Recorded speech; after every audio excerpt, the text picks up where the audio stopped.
ये कहानी शुरू होती है महाराष्ट्र के ठाणे शहर से। इसे सिटी ऑफ लेक्स भी कहते हैं। हमारे भारत में सबसे पहला पैसेंजर ट्रेन 1853 में मुंबई से ठाणे तक चला था। इसी ठाणे शहर में एक जगह है कासरवाड़ावली। 2016 की ये कहानी है। कासरवाड़ावली में 2 मंजिला एक घर था जिसमें भरा पूरा परिवार रहता था। वारेकर फैमिली रहा करती थी। इस घर के मुखिया थे अनवर वारेकर। इनकी पत्नी थी असगरी वारेकर। इन दोनों लोगों के 5 बच्चे थे। एक लड़का हसनैन वारेकर और 4 लड़कियां थीं, सबीना, बतूल, मारिया और सुबिया वारेकर। इन 5 बच्चों में 4 की शादी हो चुकी थी, एक लौते बेटे की और 3 बेटियों की। बतूल की शादी नहीं हो रही थी क्योंकि ये मानसिक रूप से कमजोर थी, बीमार थी। वैसे इसकी दवाइयाँ चलती थीं।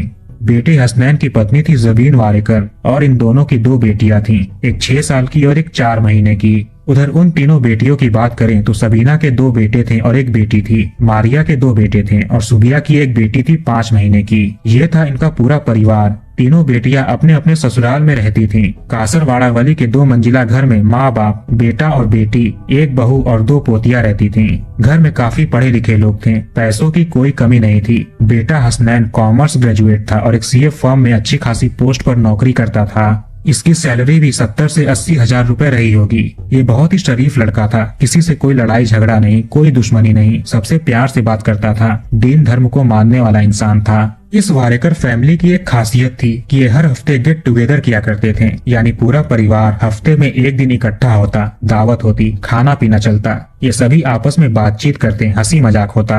कभी हसनैन अपनी तीनों बहनों को और उनके पति को बुला लेता, कभी एक बहन दूसरी बहनों को, भाई को और माँ बाप को बुला लेती। ये इनके खानदान का एक नियम था। ऐसे ही सब चल रहा था। वैसे हसनैन जो था उसे एक बुरी आदत लग चुकी थी। सट्टे बाजार में पैसे लगाने का इसे चस्का लग चुका था। इस वजह से ये अपनी बहनों से, रिश्तेदारों से, माँ बाप से कर्ज लेने लगा था। धीरे धीरे करके इसके ऊपर करीब 65 से 68 लाख रुपए का कर्ज हो चुका था। इस वजह से इसे चिंता वगैरह भी होने लगी थी। इसी चक्कर में ये अपनी बहन बतूल, जो मानसिक रूप से बीमार थी, जिसके मानसिक रोग की दवाइयाँ चल रही थी, हसनैन चोरी चुपके इसकी दवाइयों को खाने लगा था। एक दिन माँ ने हसनैन को दवा खाते हुए देख लिया। माँ इसके पास आई और इससे पूछी, तुम अपनी बहन की दवाइयाँ क्यों खा रहे हो? हसनैन ने कहा, इसे खाने से दिमागी शक्ति बढ़ती है, अच्छी तरह सोचने समझने में मदद मिलती है। ऐसी बातें करके हसनैन ने अपनी माँ को बहला दिया। ये अपने कर्ज से छुटकारा पाने के लिए तांत्रिकों के पास भी आता जाता था, उनसे राय मशवरा लेता था। एक दिन इसने अपने परिवार से कहा, इस बार मैं सबको दावत दूंगा और 2 दिन दावत रहेगी। सभी लोग मेरे घर पर आएंगे और खाना पीना करेंगे। इसने अपनी तीनों बहनों को फोन किया जो अपने अपने ससुराल में थीं। उन तीनों को इनवाइट किया। सभी आने के लिए तैयार हो गईं। लेकिन हसनैन ने इनके पति से बोला, दावत 2 दिन रहेगी तो आप अगले दिन आ जाइएगा। दावत 27 फरवरी को था। साल 2016 था और दिन शनिवार का था। बहनों के लिए दावत 27 फरवरी को थी और इनके पति के लिए 28 फरवरी को थी, यानी संडे के दिन थी। अब जाहिर सी बात है कि संडे को सबकी छुट्टी होती है, सब फ्री होते हैं, तो आसानी से उस दिन आ जाएंगे। इसने अपने 3 और रिश्तेदारों को इनवाइट किया जिनसे इसने 15-15 लाख रुपए उधार लिए थे। वो भी तैयार हो गए आने के लिए। अब आता है 27 फरवरी 2016 का दिन। इस दिन सुबिया, जो सबसे छोटी बहन थी, अपने भाई से कहा कि वो नहीं आ सकती, अगले दिन आ जाएगी क्योंकि घर पर इसे कुछ काम है। अब हसनैन गया अपनी बहन के ससुराल। वहाँ से अपनी बहन सुबिया को और 5 महीने की भांजी को घर ले आया, कासरवाड़ावली ले आया। धीरे धीरे शाम हो रही थी। घर पर खाने पीने की चीजें बनी। हसनैन सबके लिए फालूदा लेकर आया। ये इंडियन मुगल स्टाइल की ड्रिंक होती है, एक तरह का डिजर्ट समझ लीजिए।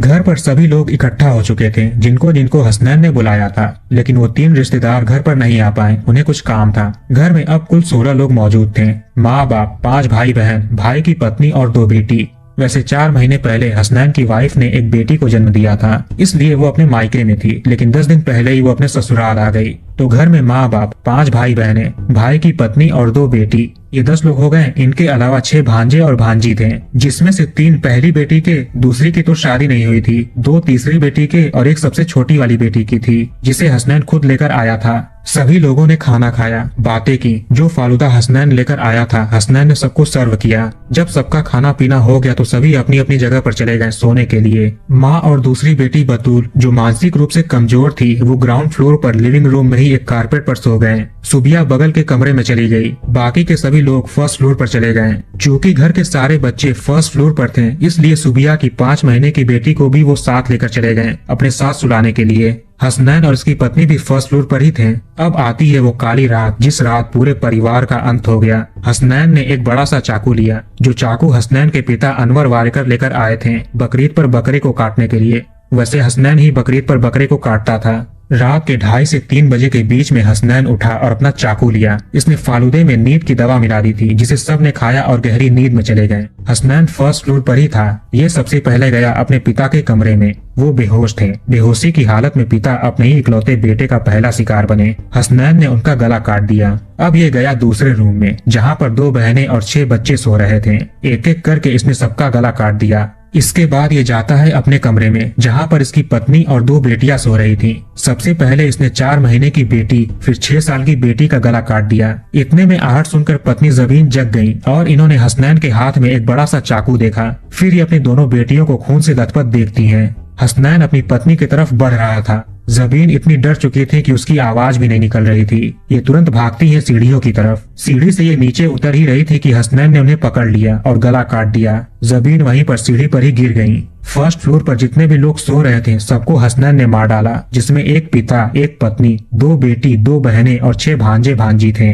कुल 12 लोग मर चुके थे। अब बची थी माँ, मानसिक रूप से कमजोर बहन बतूल और छोटी बहन सुबिया। हसनैन अपनी ही बीवी का कत्ल करने के बाद सीढ़ी से नीचे आया। सामने लिविंग रूम में माँ और बतूल सो रही थी। हसनैन इनके पास आया और बतूल का गला काट दिया। इतने में माँ जग गईं। इन्होंने अपनी बेटी को मरते हुए देखा। सामने हसनैन पैरों पर बैठा हुआ था, चाकू लेकर। इसके पूरे शरीर पर खून लगा हुआ था, खून के धब्बे थे। माँ चीखती हैं, चिल्लाती हैं, अपने बेटे से कहती हैं गिड़गिड़ाते हुए कि मैंने तुम्हें पैदा किया, तुम मेरे बेटे हो। इतने में हसनैन ने अपनी माँ का गला काट दिया, जिसके बाद उनकी भी मौत हो गई। माँ के चीखने चिल्लाने की आवाज से सुबिया जग चुकी थी। वो अपने रूम से बाहर आती है। सामने माँ और बहन की लाश पड़ी हुई थी। खून गले से अभी भी निकल रहा था। सुबिया ऐसा मंजर देखकर सहम गई। ये भागती हुई अपनी माँ के पास आती है। हसनैन वहीं पर खड़ा था। सुबिया ने हसनैन को खून में भिगा हुआ देखा और इसके हाथ में बकरे को काटने वाला बड़ा सा चाकू था। हसनैन तुरंत सुबिया का बाल पकड़ता है और उसका गला काटने की कोशिश करता है, लेकिन वो हसनैन के चंगुल से बच निकलती है और एक कमरे की तरफ भागती है। फर्श पर खून पानी की तरफ बह रहा था। भागते हुए सुबिया का पैर खून पर पड़ता है और ये फिसल कर एक दीवार से टकरा जाती है। तब तक हसनैन उसके पास आया और उसके बालों को पकड़ लिया और उसका गला काट देता है। सुबिया ताकत से उसको धक्का दे रही थी, लेकिन फिर भी उसका गला कट गया। हसनैन एक तरफ डिसबैलेंस होता है। सुबिया एक कमरे में जाकर खुद को उसी कमरे में बंद कर लेती है। इसका नसीब अच्छा था, क्योंकि इसके गले पर जो कट लगा था वो विंड पाइप से कुछ ही सेंटीमीटर की दूरी पर था। ये अपने गले को हाथ से दबाए हुए रहती है ताकि खून ना निकले। कमरे में एक खिड़की था जो कि मेन रोड पर खुलता था। सुबिया वहीं मदद के लिए चिल्लाती है। उसके गले में इतनी ताकत नहीं थी कि वो चिल्ला पाए। कमरे में एक टेबल पर एक स्टील का ग्लास रखा हुआ था। सुबिया उसे उठाती है और खिड़की पर लगे लोहे की जाली पर पीटना शुरू करती है और पूरी जान लगाकर चिल्लाती है। उधर हसनैन कमरे के दरवाजे को पीट रहा था और बोल रहा था, अगर तुमने दरवाजे को नहीं खोला तो तुम्हारी बेटी जो ऊपर सो रही है उसको मैं मार डालूंगा। वैसे इसने पहले ही फर्स्ट फ्लोर पर सो रहे अपनों की हत्या कर दी थी। इधर सुबिया स्टील के गिलास से खिड़की को पीट रही थी। वो इलाका ऐसा था कि जरा सा भी कोई शोर मचता तो लोग जुट जाते थे, हमेशा मदद के लिए तैयार रहते थे। सुबिया की आवाज सुनकर कुछ लोग उस खिड़की की तरफ आते हैं और सुबिया की हालत को देखते हैं। सुबिया से लोग दरवाजे को खोलने के लिए कहते हैं। सुबिया कहती है कि बाहर भैया खड़े हैं, उन्होंने मेरी माँ और बहन को मार डाला और मेरा भी ये हाल कर दिया। अब ये हुआ कि खिड़की को तोड़ा जाए। धीरे धीरे लोग इकट्ठा होने लगे थे। आस पड़ोस में रहने वाले कजन और रिश्तेदार भी आ गए। कुछ लोग खिड़की को तोड़ रहे थे तो कुछ लोग मेन दरवाजे को खटखटाते हुए हसनैन को आवाज दे रहे थे। इतने में एक ने पुलिस को कॉल कर दिया। सुबिया का बहुत खून निकल चुका था। हल्की हल्की वो बेहोश होने लगी थी। जब तक खिड़की को तोड़ा गया तब तक सुबिया बेहोश हो चुकी थी। सुबिया को तुरंत हॉस्पिटल लाया गया। कुछ ही मिनटों में पुलिस कासरवाड़ा वाली पहुंच गई। पहले ये लोग हसनैन को आवाज लगाते हैं, दरवाजा खटखटाते हैं, लेकिन अंदर से कोई जवाब नहीं दे रहा था। दरवाजे को अब तोड़ा गया। पुलिस कुछ पड़ोसियों के साथ अंदर जाती है। हर तरफ लाशें ही लाशें पड़ी थी। पूरे फर्श पर खून बह रहा था। सीढ़ी पर भी एक लाश पड़ी हुई थी। पुलिस फर्स्ट फ्लोर पर जाती है। वहाँ पर 11 लाशें पड़ी थी। सबका गला काटा गया था। पुलिस एक और लाश को देखती है जो कि पंखे से लटक रहा था, झूल रहा था। उसका पूरा शरीर खून में डूबा हुआ लग रहा था। हाथ में एक बड़ा सा चाकू भी था। हसनैन मरने के बाद भी हाथ में उस चाकू को लिए रहा था जिससे उसने पूरे परिवार को मार डाला।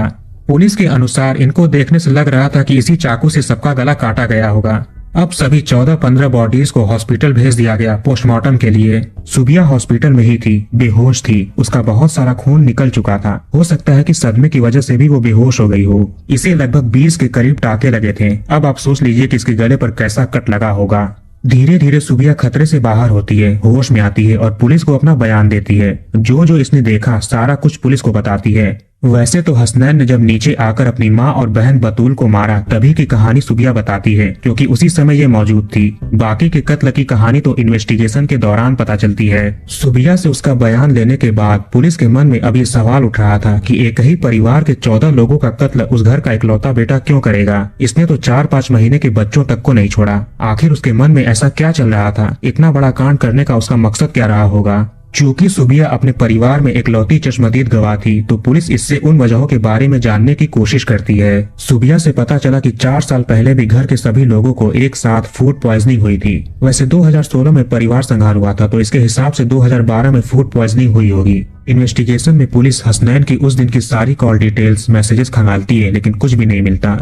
पड़ोसियों से भी हसनैन के बारे में पूछताछ करते हैं। बड़े बुजुर्ग बताते हैं कि वो हसनैन को बचपन से देख रहे हैं। उसके अंदर कोई बुराई नहीं थी, किसी से कोई लड़ाई झगड़ा नहीं, दुश्मनी नहीं, सबसे प्यार से बात करता था, बड़ों के सामने सिर झुकाकर बात करता था। उसे किसी तरह की बुरी आदतें भी नहीं थी। शायद इसीलिए रिश्तेदारों ने उसे बिना किसी हिचकिचाहट के इतना सारा कर्ज दे दिया। ये जिस परिवार से था वो भी अच्छे लोग थे, पढ़े लिखे थे, फाइनेंशियल कंडीशन भी ठीक थी, फिर भी पता नहीं क्यों वो इतना सारा कर्ज लेने लगा। आगे इन्वेस्टिगेशन में पता चला कि उसे शेयर मार्केट में और ट्रेडिंग में शॉर्टकट तरीके से पैसे कमाने की लत लग चुकी थी, जिस वजह से वो अपने रिश्तेदारों से पैसे उधार लेने लगा था और बिना किसी जानकारी के कहीं पर भी इन्वेस्ट कर देता था, जिस वजह से इसका सारा पैसा डूब गया और ये कर्जे में आ गया। इसने दावत में 3 और रिश्तेदारों को बुलाया था, लेकिन वो किसी कारणवश नहीं आ सके। उनका नसीब अच्छा था, उनकी जान बच गई। हसनैन कर्ज से छुटकारा पाने के लिए तांत्रिकों के पास भी आता जाता था। गौर करने पर पता चला कि इसने जिसको 27 फरवरी की शाम दावत के लिए इनवाइट किया था, उन सभी से इसने कर्ज लिए थे, जैसे माँ बाप, तीनों बहनें और वो 3 रिश्तेदार। हो सकता है कि हसनैन किसी काला जादू या टोने टोटके के चक्कर में पड़ गया हो, इस वजह से इसने सबको मार डाला।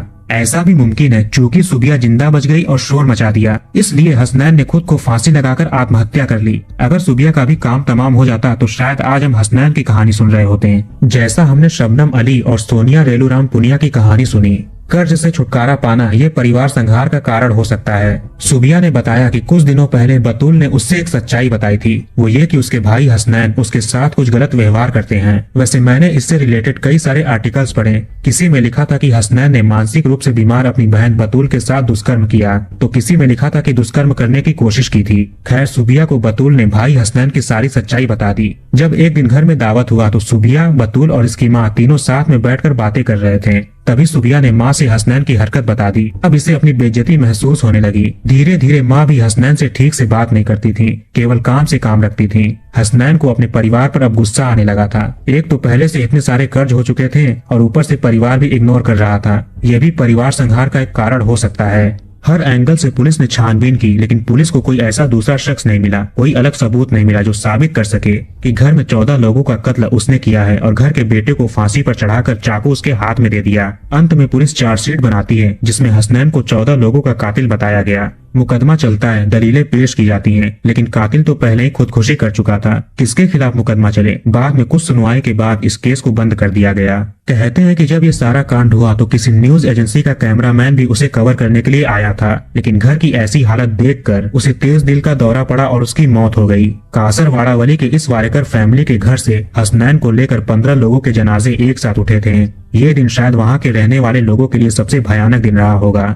उन दिनों वहाँ पर 2 लोगों की शादी भी फिक्स हुई थी, लेकिन जब ये सारा कांड हुआ तो लड़की वालों ने अपनी बेटी को यहाँ पर भेजने से मना कर दिया और शादी को तोड़ दिया।